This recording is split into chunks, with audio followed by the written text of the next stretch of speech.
Bismillahirrahmanirrahim.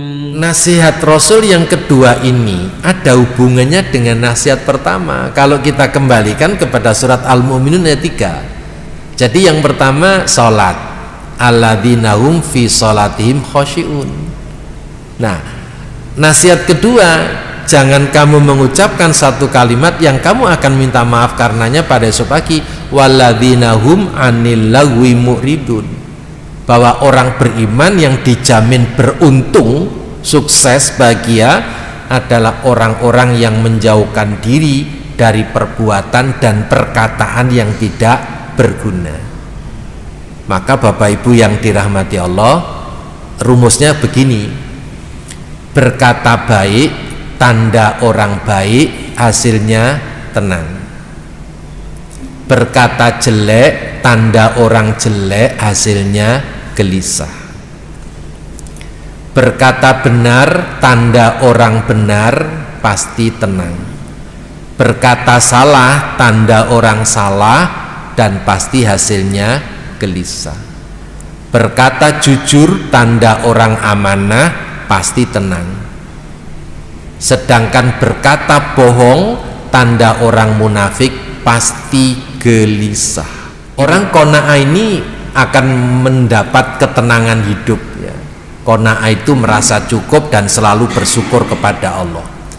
Pengaruh qanaah dalam hidup ini, pengaruh qanaah, orang itu kalau merasa cukup pasti tenang.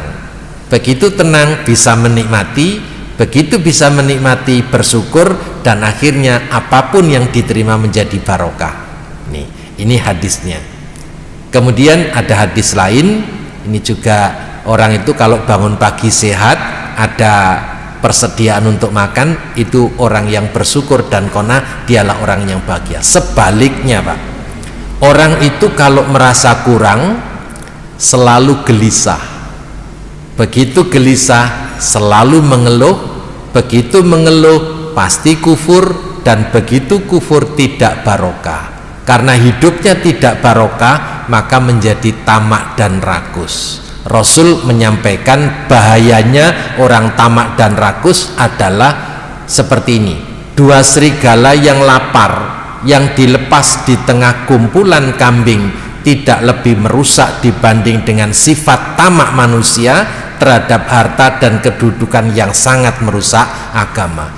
Agama seseorang bisa rusak karena rakus terhadap harta dan jabatan.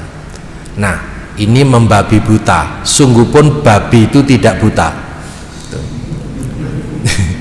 Ya, ini gambar orang rakus dan tamak ya. Tabiat manusia itu Pak adalah merasa kurang yang ditandai dengan senantiasa mengeluh pada setiap situasi dan kondisi. Apabila melihat orang lain mengalami kondisi yang lebih baik dibanding dirinya, dia pasti ya, muncul suudzon, dengki, selanjutnya tidak pernah bisa bersyukur terhadap rahmatnya Allah.